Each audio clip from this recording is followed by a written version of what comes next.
It's the second week of July, and across thousands of balconies and patios in the United States, a quiet decision is being made. Most gardeners believe the planting season peaked back in May, that anything started now is already too late. But container gardeners who track their own numbers know a different truth. Right now, in this exact window, 15 vegetables are entering their prime planting moment. Some racing against the heat, others quietly preparing for a harvest still months away. By the time this list reaches its final entry, the reason July matters more than any other month will be impossible to ignore. Number 15 on this list is a plant most people picture growing in long, sprawling farm rows. Something that needs acres, not a balcony. It seems built for open fields, not 5-gallon containers. But that assumption misses something important about how okra actually behaves. In reality, okra doesn't just tolerate July heat, it depends on it. Temperatures above 90 degrees Fahrenheit, the kind that stress out most vegetables, are exactly when okra plants start producing fastest. This isn't a plant surviving summer, it's a plant that was built for it. The numbers back this up clearly. Okra typically reaches harvest in 55 to 60 days, which means a July planting puts fresh pods on the table by early September. One plant, given the right container, can produce for weeks without slowing down. So what does it actually need? A container at least 5 gallons deep, full sun for 6 or more hours daily, and soil that drains well but doesn't dry out completely. Water deeply, 2 to 3 times a week, that's the entire routine. Here's something most gardeners overlook. Okra's roots go deep even in a pot, so shallow containers cause stunted growth and fewer pods. Depth matters more than width here. There's also a history worth knowing. Okra has been a staple crop across the American South for generations, chosen specifically because it thrives when other vegetables give up. Farmers didn't fight the heat, they picked a plant that welcomed it.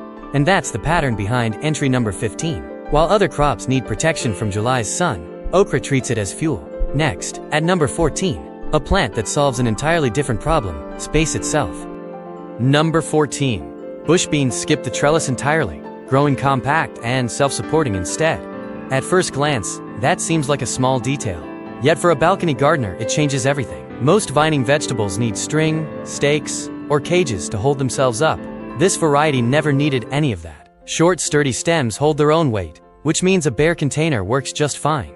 No hardware, no setup, no extra cost required. 50 to 55 days stand between planting and harvest. Planted in mid-July, that timeline lands the first pods in early September, right as the heat starts to ease. Gardeners who plant every 2 weeks through July keep beans coming well into fall. Container depth matters less here than in most crops on this list. 8 inches gives roots enough room to spread comfortably. Spacing, though, deserves real attention. 3 to 4 inches between seeds keeps airflow strong and disease away. Something else sets this crop apart from nearly everything else growing nearby. Roots pull nitrogen straight from the air and store it in the soil. Neighboring plants, sharing that same container or bed, quietly benefit from the boost. That detail explains why experienced gardeners often plant beans beside heavy feeders like zucchini or cucumbers. Soil health improves without a single bag of fertilizer. Few vegetables give back to the soil the way beans do. Coming up at number 13, a vegetable most people assume can't survive July heat at all, until its vertical solution changes the entire conversation. Sprawling vines, endless space, constant water. That's the reputation cucumbers carry. But a vertical solution changes the entire conversation. Bush and vining varieties both adapt well to containers when given something to climb. A simple trellis or cage turns a spreading plant into a compact column. Suddenly, the space problem disappears completely. Heat isn't the enemy here either. Cucumbers actually need warmth to develop properly, though water becomes the real deciding factor. Inconsistent watering during hot spells causes bitterness, a flavor problem rooted in stress, not the plant itself. Harvest arrives in 50 to 70 days depending on variety. A mid-July planting reaches full production by early September, right when garden salads need fresh crunch. Bush types finish faster. Vining types stretch the season longer. Consistency matters more than volume when it comes to watering. 1 to 2 inches per week, delivered steadily, keeps growth even and flavor mild. Skipping days, then flooding the soil later, is exactly what triggers that bitter taste. A 5-gallon container works for most bush varieties, though vining types prefer closer to 10. Set the trellis at planting time, not later. Roots establish faster when they're not disturbed by construction halfway through the season. That bitterness problem, by the way, isn't random. Compounds called cucurbitacins spike under heat and drought stress, then fade with steady moisture. Understanding that single detail solves most cucumber complaints before they start.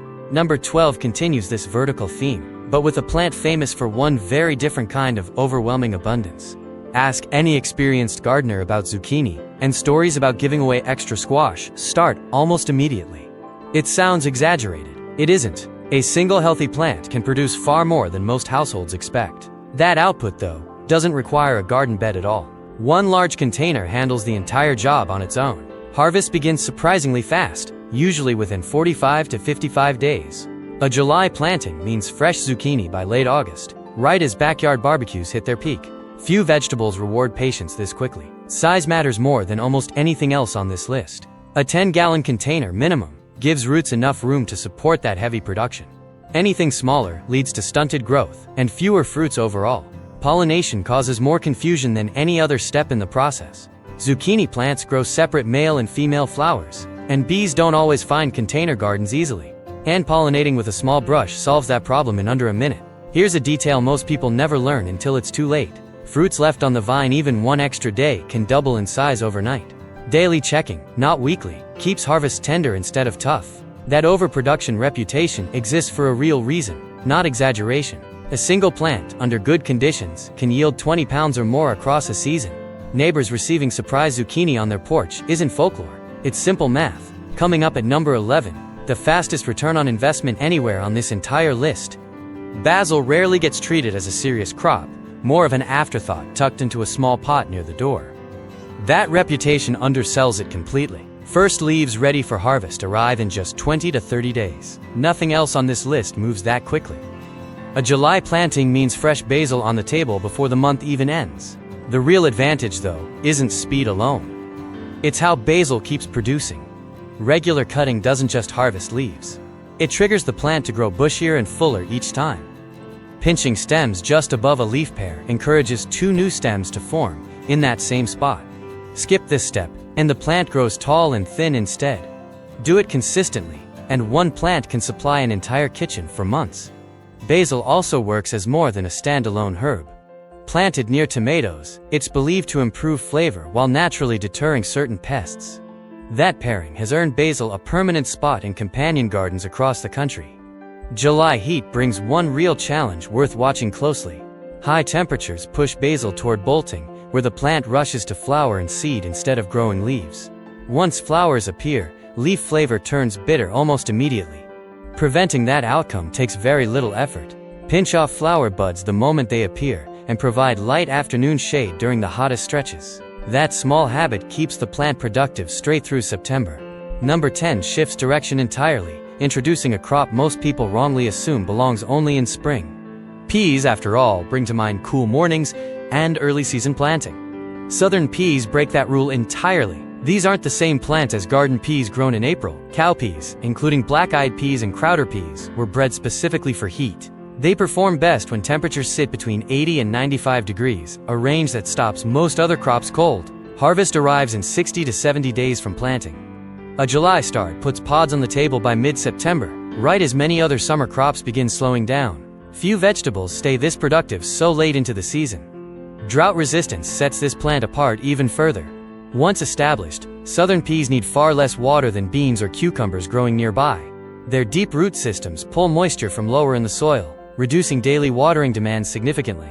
A container around 5 gallons provides enough room for healthy root development. Full sun remains essential, at least 6 hours daily. Fertilizer needs to stay minimal here too, since the plant fixes its own nitrogen, much like bush beans do. There's a historical layer worth knowing before moving on. Southern peas trace back to West African agriculture, carried across the Atlantic, and adapted into a defining crop of Southern American cooking. Survival in extreme heat wasn't an accident.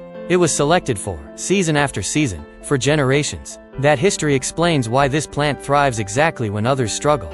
Heat that stresses tomatoes and lettuce barely registers here. Number 9 takes a completely different approach, working backward from a fall harvest, instead of forward from a summer one.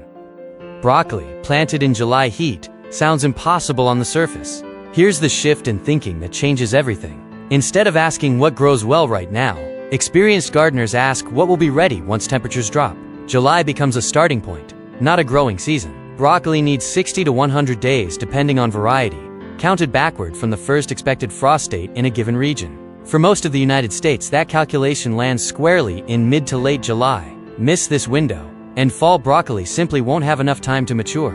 Surviving the early weeks is the real challenge, not the plant's final growth stage. Young broccoli struggles in direct, intense summer sun. A shade cloth, providing 30 to 50% coverage, protects seedlings during their most vulnerable stretch. Container depth deserves attention too, since broccoli develops a substantial root system.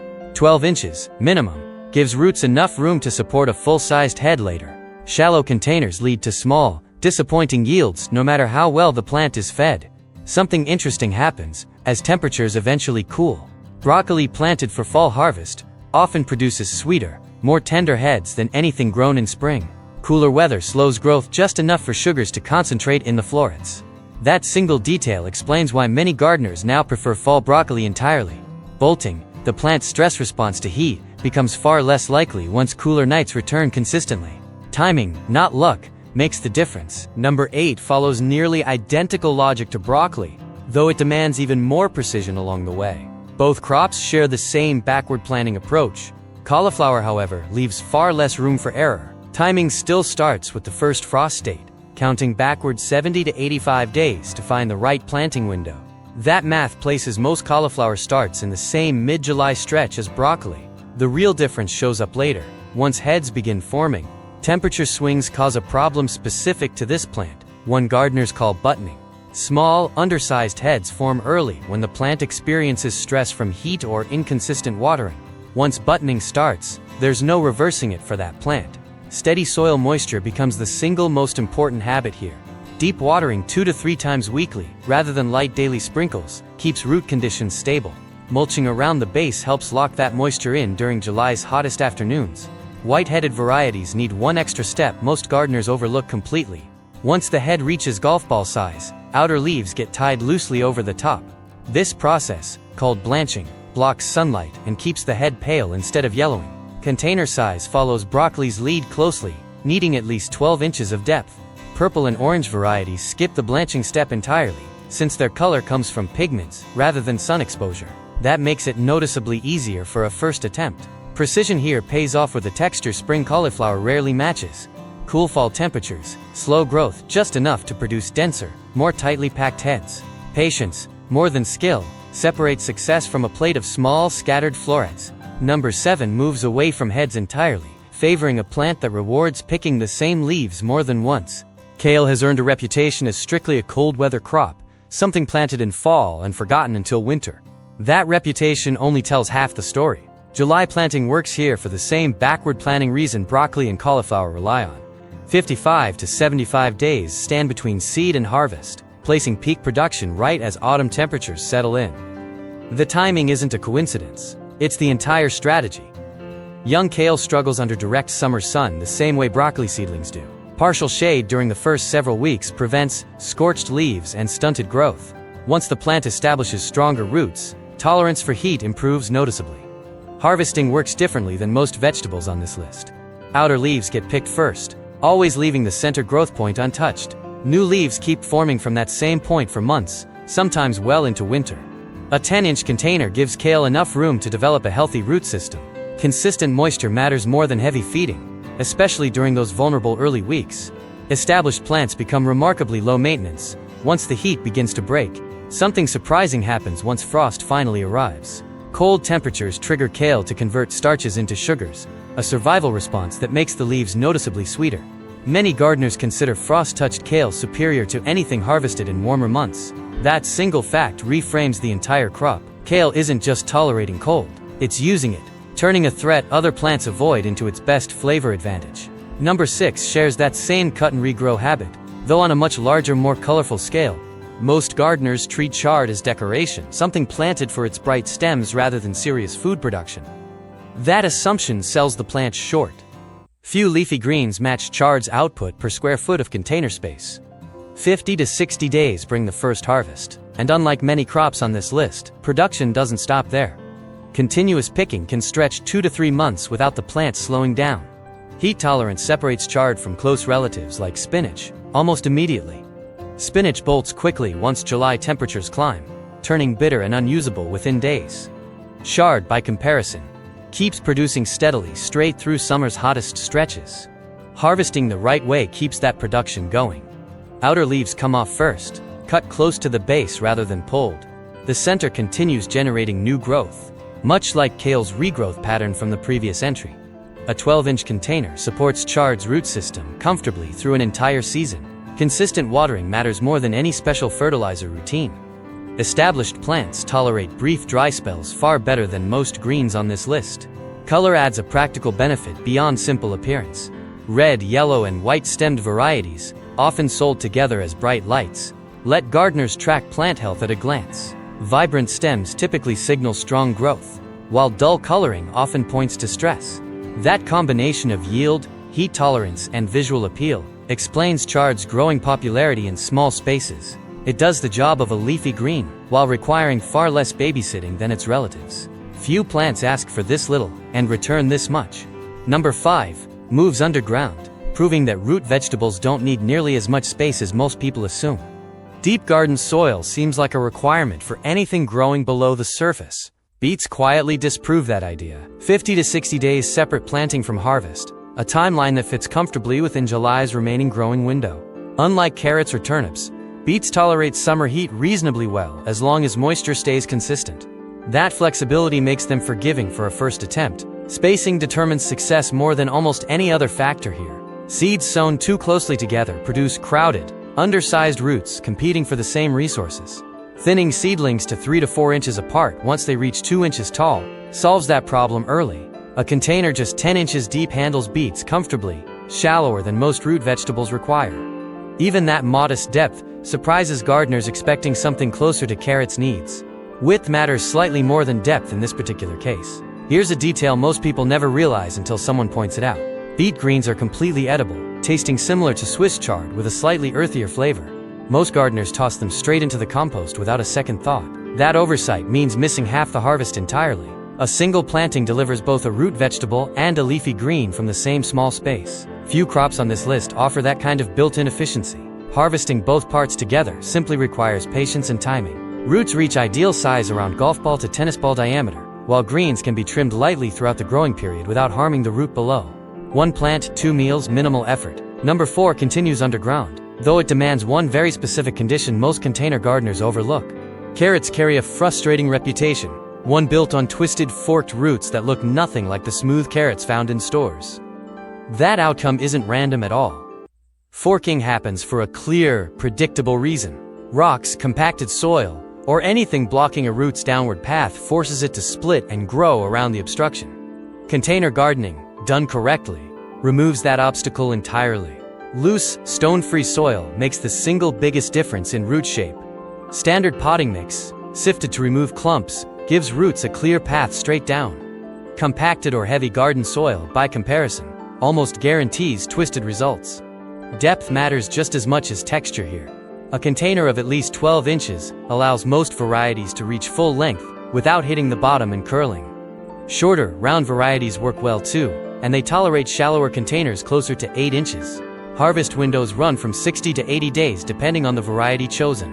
A mid-July planting reaches maturity by mid to late September, timing that lines up nicely with cooler fall weather. Carrots, like several crops on this list, actually sweeten once temperatures begin dropping. Watering consistency plays a supporting role, though it rarely gets discussed. Uneven moisture, swinging between bone-dry and soaking wet, can cause roots to crack along their length. Steady, moderate watering keeps that risk low throughout the growing period. That combination of loose soil and adequate depth solves nearly every carrot complaint gardeners bring up. The plant was never the problem to begin with. Growing conditions almost always were. Number 3 gets dismissed as old-fashioned, a root vegetable more associated with historical hardship than modern container gardens. That reputation overlooks something important. Turnips may actually be the most efficient crop on this entire list. Speed sets this vegetable apart immediately. 35 to 55 days stand between planting and harvest, faster than nearly every other root vegetable covered so far. A mid-July planting can realistically deliver 2 full rounds before autumn arrives, something few crops on this list allow. That efficiency comes from a dual-purpose design most gardeners never expect.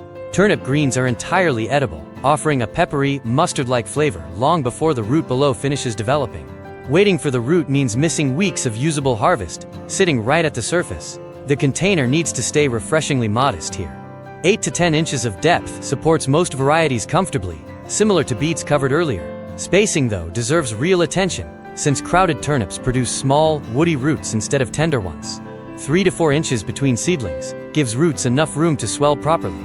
Thinning early, rather than waiting until plants compete for space, prevents that woody texture almost entirely. Skipping this step is the single most common mistake gardeners make with this crop.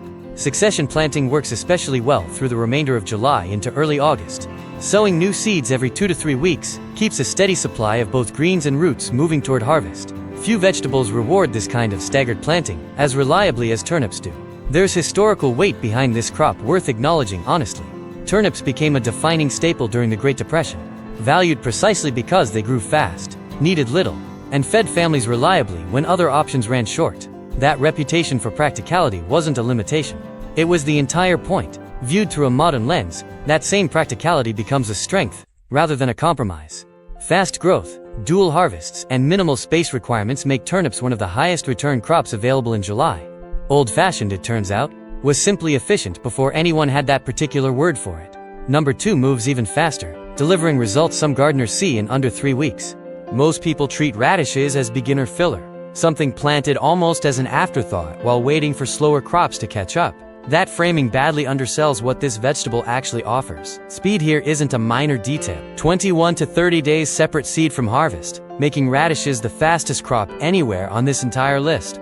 A single July planting can realistically complete 2, sometimes 3 full rounds before the season shifts toward fall.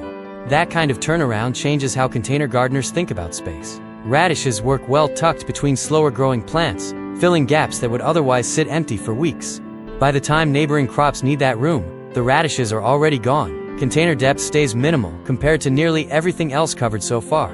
6 inches handles most varieties comfortably, though spacing still matters just as much as it did with turnips. Crowded seedlings compete hard for limited root space. 1 inch between seeds gives roots enough room to swell without pushing against each other. Thinning early, the same lesson from the previous entry, prevents small, misshapen results later. Skipping this step remains the most common reason radish harvests disappoint. Heat introduces one specific problem worth watching closely. High July temperatures can push radishes toward a pithy, almost hollow texture, especially if harvest gets delayed even slightly. Once that texture sets in, there's no reversing it. Timing solves this issue completely. Checking plants daily once they approach maturity, rather than waiting for a convenient weekend, catches roots at their peak. Radishes left in the ground even a few extra days past, ready lose crispness fast. That combination of speed, flexibility, and near-instant feedback makes radishes almost impossible to get wrong twice. Mistakes show up in 3 weeks, not 3 months. Few vegetables teach container gardening lessons this quickly, or this cheaply. Number 1 closes this list, with a crop that never really needs replanting at all. Most people buy green onions once, use half the bunch and toss the rest without a second thought. That single habit wastes one of the easiest, most renewable vegetables available anywhere. Here's the detail almost nobody realizes at the grocery store. The white root end, the part usually discarded, is still alive and capable of regrowing entirely on its own. Cut the green tops for cooking, save that root section, and the plant simply starts over. Regrowth happens fast, often within 20 to 30 days for the first usable harvest. Unlike every other crop on this list though, green onions don't stop there. The same root base can regenerate new growth again and again, sometimes for months, from a single original bunch. 2 methods work equally well, depending on available space. Submerging root ends in a shallow glass of water on a windowsill produces visible growth within days. Planting those same roots directly into a container of soil, by contrast, tends to produce sturdier, longer-lasting stems over time. The container needs to stay minimal either way. 4 to 6 inches of depth supports healthy root development comfortably. Spacing barely matters here compared to nearly everything else covered so far, since green onions grow upright rather than spreading outward. Sunlight requirements stay flexible too. Green onions tolerate partial shade far better than most vegetables on this list, making them ideal for gardeners working with limited direct sun. 6 hours of light produces strong growth, though 4 hours still yields a usable harvest. Here's a practical tip worth remembering before wrapping up this list. Always leave at least 2 inches of root and white stem intact when harvesting, rather than cutting close to the base. Cutting too short removes the growth point entirely, and regrowth slows dramatically or stops altogether. The financial math behind this habit deserves real attention. A single bunch, purchased once for a few dollars, can realistically produce fresh green onions for 6 months or longer with this method. Multiplied across a full year, that adds up to meaningful grocery savings from something most households already throw away. That's the quiet advantage of tying every entry on this list together. 15 vegetables, each solving a different problem, all pointing toward the same underlying goal. Growing food doesn't require more space, more money, or more time than most people assume. It simply requires knowing which 15 decisions to make in July answers one question. It leaves a second question completely untouched. Where does all of this actually fit, especially on a balcony that never felt big enough to begin with? Most gardeners assume 15 vegetables require 15 separate containers, lined up in a row, taking over every inch of available space. That assumption is exactly why so many people give up before truly starting. The real answer looks nothing like that, and it comes down to 5 containers, not 15. The first pairing solves a heat problem and a nitrogen problem at once. Okra, tall and heat-loving, shares a container with bush beans, whose roots quietly add nitrogen to soil that okra depends on heavily. Radishes fill the base of that same container, finishing their entire cycle in 3 weeks, long before okra or beans need that space. A second container follows the same logic vertically, instead of on the ground. Cucumbers, trained up a trellis, pair naturally with southern peas, another nitrogen-fixing plant that thrives in identical heat. Basil lines the outer edge, offering the pest deterrent benefit covered earlier, while filling gaps neither taller plant uses. Zucchini demands more room than almost anything else on this list, so its container stays intentionally simpler. Green onions border the base, their narrow roots never competing with zucchini's aggressive spread. Turnips tuck in alongside, pulled and harvested well before zucchini's leaves expand wide enough to block their light. Root vegetables handle the fourth container almost entirely on their own terms. Broccoli takes the center, tall and structured, while beets and carrots ring the outer edge below the soil line. None of the 3 compete for the same root depth, and none share pest vulnerabilities that would spread quickly between them. The final container leans on cooler season crops that arrive together as fall approaches. Cauliflower anchors the center, with kale and Swiss chard filling the surrounding space. All 3 tolerate the partial shade each plant casts on its neighbors, a detail that actually works in their favor once summer's harshest sun begins to fade. Notice what never happens across any of these 5 containers. Alliums never share space with legumes, since onions are known to slow bean and pea growth when planted too closely. Vegetables from the same plant family stay separated wherever possible, reducing the chance that one pest problem spreads across an entire container at once. Timing does as much work here as spacing. Fast crops like radishes and turnips clear out before slower crops fully expand, meaning each container never actually holds 3 full-grown plants competing at once. It holds a rotation, one stage quietly handing space to the next. Scale this thinking across 5 containers arranged along a railing or against a sunny wall, and 15 vegetables fit into a footprint smaller than most people expect. No sprawling garden bed, no dedicated yard. Just 5 containers, each doing the work of 3. 15 vegetables, 5 containers, and 1 balcony that turns out to have room for all of it after all. By early September, balconies that looked empty in July tell a different story. Okra stands tall. Basil keeps regrowing. Radishes have already finished, made way, and finished again. What started as 15 separate decisions became one working system, timed, paired, and quietly self-sustaining. None of this required a yard, a farm, or years of experience. It required knowing which 15 vegetables mattered, and exactly when July demanded they go in the ground. The season isn't waiting. Somewhere, a container is still empty. That's usually where the best gardens begin.